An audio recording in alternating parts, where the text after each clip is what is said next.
Leadership and supervision. Leadership is stated as the process of social influence in which one person can enlist the aid and support of others in accomplishment of a common task. While supervision can be understood as an act of watching over the work or tasks of another who may lack full knowledge of the concept at hand. Needless to say, both of them go hand in hand when it comes to sales management. Pertaining to this fact, this lesson discusses various issues, aspects, and theories related to leadership and supervision. It follows from the previous slide that after studying this lesson, you should be able to analyze various sales strategies, enumerate the sales forecasting techniques, understand the way in which sales quotas are decided. Though different people at different times have categorized different leadership qualities, yet the differences seem to have ended by the charter presented by Burman and Evans in 2008.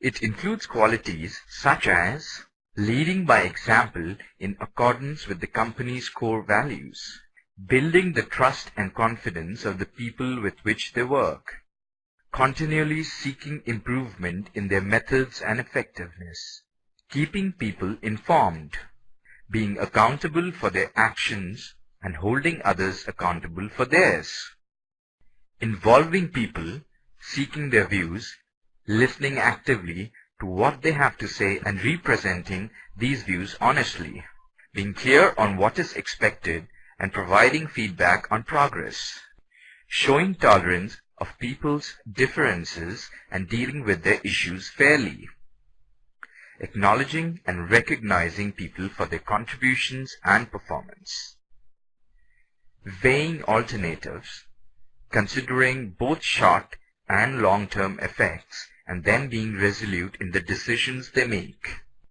There are 11 principles of leadership, namely, to know yourself and seek self-improvement, be technically proficient, seek responsibility and take responsibility for your actions, make sound and timely decisions, set the example, know your people and look out for their well-being, keep your workers informed, develop a sense of responsibility in your workers, ensure that tasks are understood, supervised, and accomplished.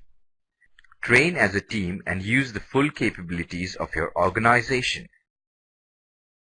There are 4 major factors in leadership and are the existence of follower, leader, communication between them, and situation. Obviously, a leader should have leadership quality to showcase, followers that follow him, free and effective communication, and above all the situation that requires him to be a leader. Depending on these factors, leaders adopt different roles.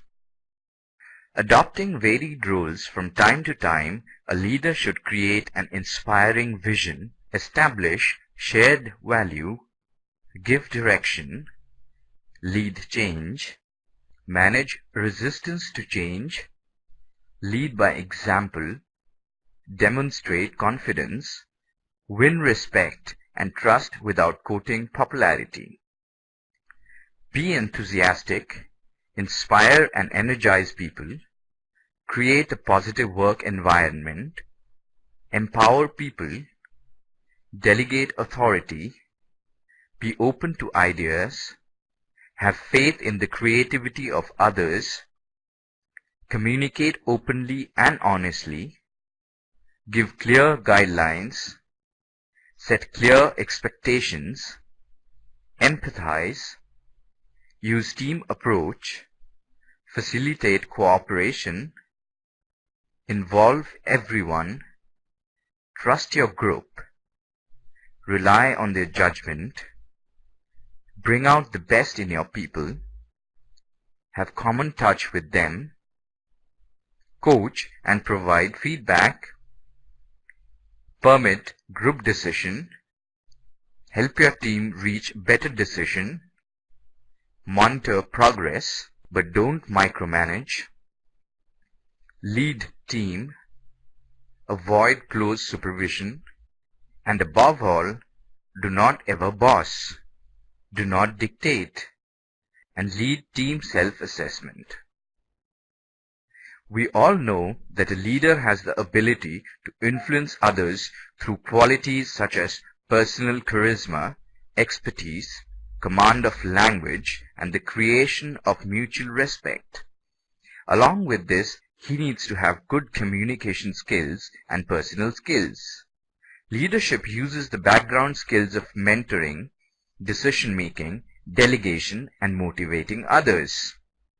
The bureaucratic leader is very structured and follows the procedures as they have been established. This type of leadership has no space to explore new ways to solve problems and is usually slow-paced to ensure adherence to the ladders stated by the company. The charismatic leader leads by infusing energy and eagerness into their team members. This type of leader has to be committed to the organization for the long run. The autocratic leader is given the power to make decisions alone, having total authority. This leadership style is good for employees that need close supervision to perform certain tasks. The democratic leader listens to the team ideas and studies them, but will make the final decision. The laissez-faire, let-do leader gives no continuous feedback or supervision because the employees are highly experienced and need little supervision to obtain the expected outcome.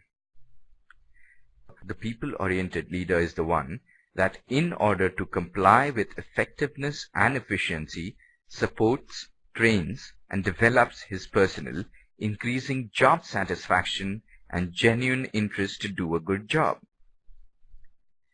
The task-oriented leader focuses on the job and concentrates on the specific tasks assigned to each employee to reach goal accomplishment.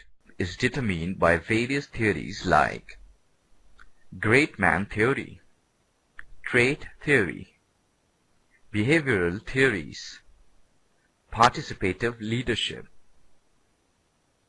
Levin's leadership styles, Likkert's leadership styles, situational leadership, contingency theories, transactional leadership, transformational leadership. Each of this is equally important in measuring the leadership pattern. Moving over to supervision now. Supervisory jobs differ widely in content, scope, and implementation. A good supervisor not only helps in developing wholesome attitudes towards managerial actions, but also exercises tremendous influence in securing full support and cooperation from employees. To perform his job effectively, the supervisor must possess certain skills. According to Professor Robert Kahn, these may be classified into three categories: human skills, technical skills, and conceptual skills. Effective supervision should give equal emphasis and attention to all three roles. Supervisors play scientific management roles to appreciate the importance of scientific management under certain conditions. These roles are in the form of technician, analyst, or controller, human relation roles like counselor, linking pin, human relations expert, the person caught in the middle, motivator or trainer, and functional roles such as being a leader, organizer, planner, or decision maker.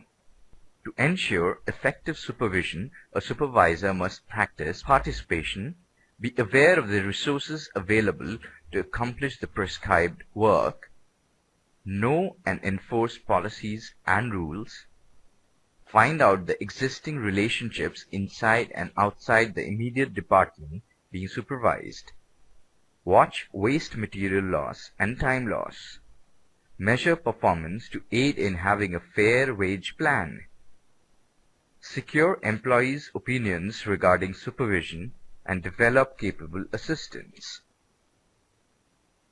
Now let us check if we have understood the various concepts discussed in this lesson clearly.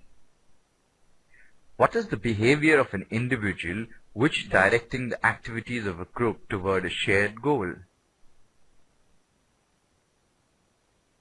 Leadership. What do you call the ability to lead one's own self prior to leading other selves similarly? Self-awareness. Who identifies and exploits opportunities for new products, services, and markets? Entrepreneur. Before we end, let us briefly revise what we have studied till so far. The mode of business, culture exchange, communication, and development changed the corporate world. The modern business is delivering time and mission-critical solutions at a faster pace. People from different background, culture, and nature are engaged together in a single platform of solution. The rate of risks, criticalities is higher, which require a change in the style of handling the situation and satisfy the need from parent organization to client organization. Great leadership encompasses confidence, assertiveness, and mutual respect. Great leaders take calculated risks and are innovative and confident in their decisions to do so. They realize that being timid will not get them where they want to go. This confidence and assertiveness will usually trickle down to the team members. Great leaders come in many forms. In one sense, solid leadership is a subjective thing. In another, there are certain characteristics that are by consensus typical of quality leadership. The leader possesses different skills and play different roles for individual development and organizational excellence. A supervisor acts as a buffer between management and workers. He helps employees in doing a good job using human, technical, and conceptual skills in an appropriate manner. He plays many roles and changes many hats while at work. Important roles played by a supervisor are well documented in management literature. That is, as a technician, analyst, controller, counselor, linking pin, human relations expert, motivator, trainer, leader, organizer, planner, and decision maker, among others. Depending on the situation, the supervisor is expected to enact a particular role to the best of his abilities.